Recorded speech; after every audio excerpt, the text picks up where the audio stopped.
Hello everyone. तो आज की इस वीडियो में हम बीएड का नेक्स्ट लेसन प्लान डिस्कस कर रहे हैं। तो लेसन प्लान से रिलेटेड जो डिटेल्स हैं वो मैंने और जो लेसन प्लान है उनके अंदर अच्छे से एक्सप्लेन कर दिया है। तो यहाँ पर जो कि लेसन प्लान बनाने के लिए सबसे पहले हमें कुछ जनरल इन्फॉर्मेशन लिखनी होती है। ये सब कैसे क्या कुछ लिखना होता है ये सब डिटेल में मैंने जो मैथ के और लेसन प्लान है उनमें एक्सप्लेन किया हुआ, तो वहाँ पर जाकर चेक कर सकते हैं। और साथ में जो क्या उन सब लेसन प्लान का जो लिंक है आपको इस वीडियो के डिस्क्रिप्शन में मिल जाएगा, तो वहाँ से आप ये चेक कर सकते हैं। अगर लेसन प्लान आपको हेल्पफुल लगे तो वीडियो को लाइक करें, और अगर आप चैनल के ऊपर न्यू है तो चैनल को सब्सक्राइब करें। साथ में आप इसे बीएड के स्टूडेंट के साथ शेयर भी कर सकते हैं। तो हम स्टार्ट करते हैं हमारा लेसन प्लान। तो सबसे पहले हमें लिखनी होती है जनरल इन्फॉर्मेशन, जैसे कि डेट, प्यूपिल टीचर्स नेम, उसके बाद क्लास, उसके बाद में लिखना होता है सब्जेक्ट। तो हमारा सब्जेक्ट है मैथमेटिक्स। आप जिस भी सब्जेक्ट का लेसन प्लान बना रहे हैं वो आप लिख देंगे। उसके बाद में लिखनी होती है ड्यूरेशन ऑफ द पीरियड, जो है 30 to 35 मिनट। उसके बाद में लिखना होता है प्यूपिल टीचर्स रोल नंबर। यहाँ पर जो कि आप अपना कॉलेज का या फिर यूनिवर्सिटी का आपका जो भी रोल नंबर है वो लिख देंगे। उसके बाद average age of the pupils, यहाँ पर आपको अपने क्लास के स्टूडेंट की एवरेज एज लिखनी है। उसके बाद आपको लिखना है टॉपिक कि आप कौन से टॉपिक के ऊपर लेसन प्लान बना रहे हैं।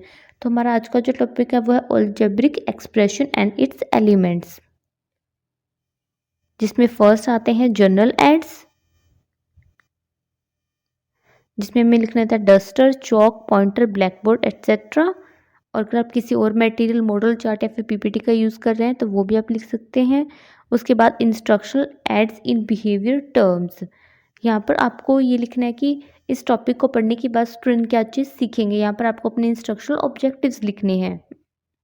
तो इस तरह से आप अपने ऑब्जेक्टिव्स लिख देंगे। आप मिनिमम 3 ऑब्जेक्टिव लिख सकते हैं और मैक्सिमम 6 to 7 ऑब्जेक्टिव लिख सकते हैं। आपको ऑब्जेक्टिव लिखने ज़रूरी होते हैं जब आप लेसन प्लान बनाते हैं, और आपको जो सारे पॉइंट हैं वो इसी सीरीज़ के अंदर लिखने हैं जैसे मैंने यहाँ पर लिखे हैं। तो इसके लिए आप जो वीडियो है उसको ध्यान से सुने और एंड तक देखें, जिससे आपका कोई भी पॉइंट जो क्या वो मिस ना हो।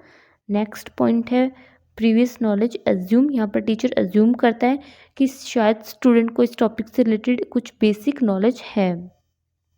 उसके बाद आती है प्रीवियस नॉलेज टेस्टिंग। अब आप स्टूडेंट की प्रीवियस नॉलेज टेस्ट करेंगे। इसके लिए आप स्टूडेंट से क्वेश्चंस पूछेंगे। जब आप उनसे क्वेश्चन पूछते हैं तभी एक टीचर को पता चलता है कि स्टूडेंट को उस टॉपिक से रिलेटेड पहले से कितना पता है और उसे कितना और बताना है। तो प्रीवियस नॉलेज टेस्टिंग करने के लिए आप टेबल बनाएंगे, जिसमें आप 2 कॉलम्स बनाएंगे। फर्स्ट कॉलम में आप स्टूडेंट से जो भी क्वेश्चंस पूछ रहे हैं वो लिख देंगे, और सेकंड कॉलम में स्टूडेंट उनका क्या आंसर दे रहे हैं वो लिख देंगे। जैसे कि फर्स्ट यहाँ पर टीचर क्वेश्चन पूछता है व्हाट इज़ कांस्टेंट, और स्टूडेंट के आंसर को यहाँ पर लिख देंगे। सेकंड है व्हाट इज़ वेरिएबल, और फिर यहाँ पे जो स्टूडेंट का आंसर होगा वो इसके सामने लिख देंगे।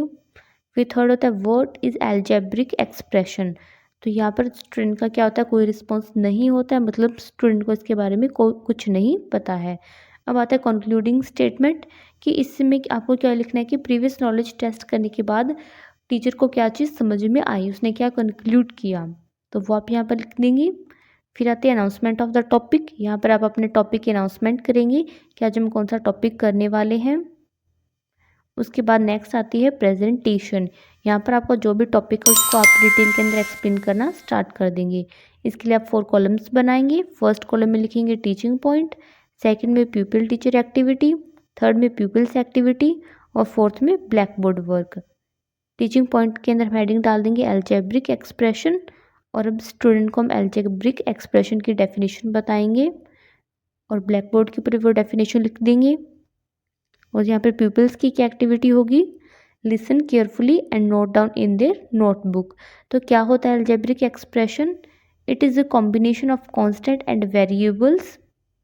We can say that it is a well formed combination of constant and variables. तो अलजेब्रिक एक्सप्रेशन क्या होता है, ये कांस्टेंट और वेरिएबल का एक कॉम्बिनेशन होता है। फिर आते हैं एग्जाम्पल। अब आप एग्जाम्पल देंगे, जैसे कि 4x+7 is algebraic expression formed with constant 4 and 7 and variable x and y। फिर इसी तरह से आप उनको सेकंड एग्जाम्पल देंगे। तो स्टूडेंट को जो क्या वो एग्जाम्पल देना भी ज़रूरी होता है, जिससे जो क्या है उनकी अंडरस्टैंडिंग ज़्यादा बनती है उस टॉपिक के अंदर। और वो उन्हें और ज़्यादा अच्छे से समझ आता है, चीज़ें ज़्यादा क्लियर होती हैं। फिर आप उन्हें बताएंगे एलिमेंट्स कि क्या क्या एलिमेंट्स होंगे अलजेब्रिक एक्सप्रेशन के। तो फर्स्ट एलिमेंट है टर्म्स।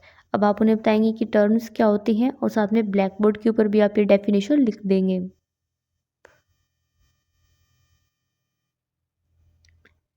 तो वीडियो में आगे बढ़ने से पहले अगर आपको वीडियो हेल्पफुल लगी है और वीडियो से आपको कोई भी हेल्प मिली है तो वीडियो को लाइक करें और साथ में चैनल को सब्सक्राइब करें। और आप इसे बीएड के स्टूडेंट के साथ शेयर भी कर सकते हैं। और आपको ये लेसन प्लान कैसा लगा ये आप कमेंट करके बता सकते हैं।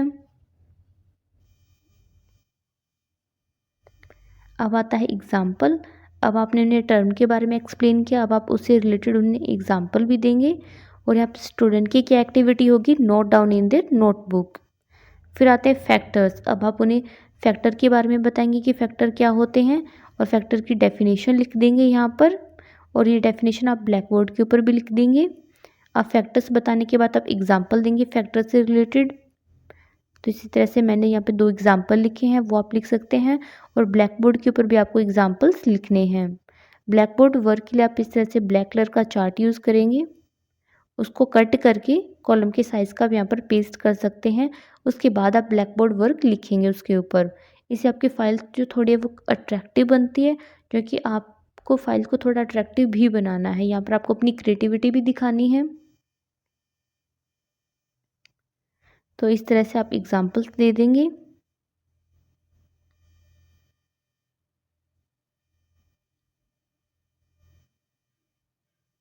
फिर आता है कोफिशिएंट। अब आप उन्हें एक्सप्लेन करेंगे कि कोफिशिएंट क्या होता है। तो यहाँ पे कोफिशिएंट की डेफिनेशन लिख देंगे और ब्लैक बोर्ड के ऊपर भी आप कोफिशिएंट की डेफिनेशन लिख देंगे। फिर आते हैं एग्जाम्पल। अब आप कोफिशिएंट से रिलेटेड एग्जाम्पल देंगे। तो यहाँ पर मैंने एग्जाम्पल लिखे हैं। The coefficient of the term 4xy is 4। The coefficient of 7 is 7। The coefficient of term -5x is -5। फिर आता है मोनोमियल। अब आप उन्हें मोनोमियल के बारे में बताएंगे कि मोनोमियल क्या होता है। तो क्या होता है monomial, algebraic expression that contains only one term is called monomial. Mono का मतलब होता है वन और मोनोमियल का मतलब वो एल्जेब्रिक एक्सप्रेशन जिसके अंदर सिर्फ एक टर्म है। फिर आते हैं एग्जाम्पल। अब आप मोनोमियल की एग्जाम्पल देंगे और स्टूडेंट की क्या एक्टिविटी होगी, student note down in there notebooks. फिर आते हैं बाइनोमियल। अब आप बाइनोमियल बताएंगे क्या होता है binomial, an expression containing 2 terms. कि जो क्या है, मोनो मीन्स एक और बायो मीन्स एक से ज़्यादा, जहाँ पे 2 टर्म्स उसे बोलते हैं बाइनोमियल। अब आप बाइनोमियल का एग्जाम्पल देंगे। अब आता है पोलिनोमियल। अब आप उन्हें पोलिनोमियल के बारे में बताएंगे क्या होता है पोलिनोमियल, एन एक्सप्रेशन कंटेनिंग 1 और मोर terms which non zero coefficient is a polynomial.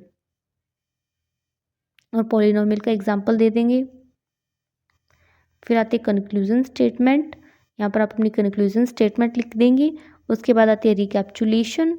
रिकैप्चुलेशन के अंदर आप स्टूडेंट से क्वेश्चंस पूछ लेंगे जो भी टॉपिक आपने करवाया है उससे रिलेटेड, जिससे आपको पता चल जाए कि स्टूडेंट को वो टॉपिक समझ में आया या फिर नहीं आया है। रिकैप्चुलेशन एक तरह से स्टूडेंट का रिस्पॉन्स देखने के लिए किया जाता है। तो इस तरह से आप क्वेश्चंस पूछेंगे। फिर आता है होमवर्क और लास्ट में आप स्टूडेंट को जो क्या होमवर्क दे देंगे।